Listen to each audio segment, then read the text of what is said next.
എല്ലാവർക്കും നമസ്കാരം. പിന്നെ ഞാൻ കുറച്ച് ദിവസമായി വീഡിയോ കാര്യങ്ങളൊന്നും ഇടാതെ. ഒരു കാരണം ഉണ്ടായിരുന്നു. ഞാനൊരു 10-25 കൊല്ലം മുന്നേ ആലോചിച്ച് ചെയ്യാൻ ഉദ്ദേശിച്ച ഒരു പ്രൊജക്റ്റ് ചെയ്തു വരികയായിരുന്നു. അതിൻ്റെ വർക്ക് തുടങ്ങിയിട്ട് ഒരു 7 കൊല്ലമായി. ഇപ്പം ഞാൻ ഇതൊക്കെ ഹാൻഡ് ഓവർ ചെയ്തു. ഒരു വലിയൊരു കമ്പനി, ഒരു മൾട്ടിനാഷണൽ കമ്പനിയുടെ ആള് വന്ന് എൻ്റെ പ്രൊജക്റ്റ്, ഞാനിപ്പോൾ ഫുൾ ഫ്രീ ആയി.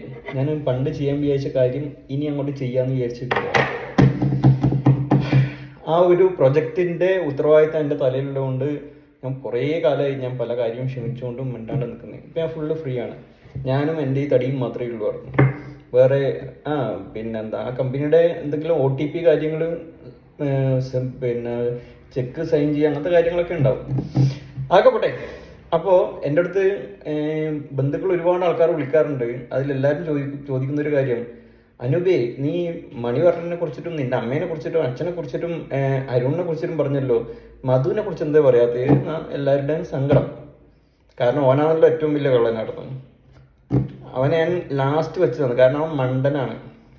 അവൻ്റെ ജാതകം നോക്കിയാൽ തന്നെ അതിൽ പറയും ശുദ്ധ മണ്ടനാണ്. ഇവനെ കുറിച്ച് പറഞ്ഞു കഴിഞ്ഞാൽ ഇവൻ പേഴ്സണാലിറ്റി ഡെവലപ്മെന്റ് ക്ലാസ് കൊടുക്കുക. അതായത് ഇപ്പോൾ ആർക്കും പേഴ്സണാലിറ്റി ഇച്ചിട്ട് കുറവുണ്ടെങ്കിൽ പുള്ളീനെ കൺസൾട്ട് ചെയ്ത് കഴിഞ്ഞാൽ പുള്ളി പേഴ്സണാലിറ്റി കൂട്ടി കൊടുക്കും. പുള്ളിയുടെ പേഴ്സണാലിറ്റി എന്താണെന്ന് അവിടുത്തെ എല്ലാ നാട്ടുകാർക്കും ബന്ധുക്കൾക്കും എല്ലാം അറിയാമല്ലോ അവിടെ. ഇനി അവനെ ലാസ്റ്റ് വെക്കാൻ കാരണം എന്ന് പറഞ്ഞാൽ അവൻ മന്ദബുദ്ധിയായതുകൊണ്ടാണ് അവൻ കുറേ ചതിയും വഞ്ചനയൊക്കെ എന്നോട് ചെയ്തു കിടന്നു. മണിവർണ്ണനെ മുന്നിൽ വെക്കാൻ കാരണം എന്താ വെച്ച് കഴിഞ്ഞാൽ ഈ മണിവർണ്ണൻ അത്യാവശ്യം എഡ്യൂക്കേഷൻ ഉണ്ടായിട്ടാണ് ഈ ചെറ്റത്തരും തെണ്ടിത്തരും ചെയ്തു കിടന്നത്.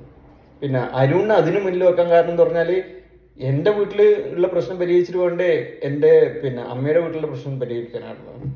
ഓരോന്നോരോന്ന് ഘട്ടം ഘട്ടമായിട്ടല്ലേ പോണ്ടേ. അപ്പോൾ മധു കരിച്ചേരി, അവനെ കുറിച്ചിട്ട് നമുക്ക് പറയാം. അത് ഞാൻ വിശദമായിട്ട് ഇന്ന് ക്രൈം നന്ദകുമാറോട് വരാൻ പറഞ്ഞിരുന്നു. പക്ഷെ ഇന്ന് ഞായറാഴ്ച മാത്രമല്ല, ഈ ഇലക്ഷൻ വരുന്നതുകൊണ്ടുള്ള കുറച്ച് തിരക്കും കാര്യങ്ങളൊക്കെ ഉണ്ടായിരുന്നു. ഇല്ലെങ്കിൽ ഞങ്ങൾ രണ്ടുപേരും കൂടി കഴിഞ്ഞ് കഴിഞ്ഞാൽ നല്ല അടിപൊളിയായിട്ട് ഇത് അവതരിപ്പിക്കുമായിരുന്നു. ആയിക്കോട്ടെ, നാളെ മറ്റന്നാളെ മറ്റോ അതെന്തായാലും ചെയ്യും. മധു ചെയ്ത കാര്യം ഞാൻ പറയാം.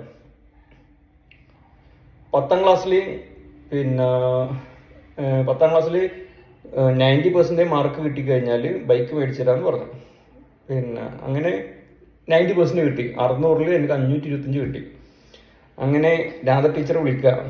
അപ്പോൾ ഞാൻ പറഞ്ഞു എനിക്ക് ബൈക്ക് വേണം, എനിക്ക് 525 മാർക്ക് കിട്ടിയില്ല. ഒരു രാധ ടീച്ചർ വിളിക്കുക, മധു നീ ഇവിടെ കോയമ്പത്തൂരില്ലേ? അന്ന് കോയമ്പത്തൂർ BPL വർക്ക് ചെയ്യാണ്. ഞാൻ ഇവനെ പറഞ്ഞു കൊടുക്കുന്നുണ്ട്, ഇവനൊരു ബൈക്കൊന്ന് അവിടെ നിന്ന് മേടിച്ചു കൊടുത്തേക്ക്. ബാക്കിയെല്ലാം മനസ്സിലായല്ലോ. പറഞ്ഞു ഞാൻ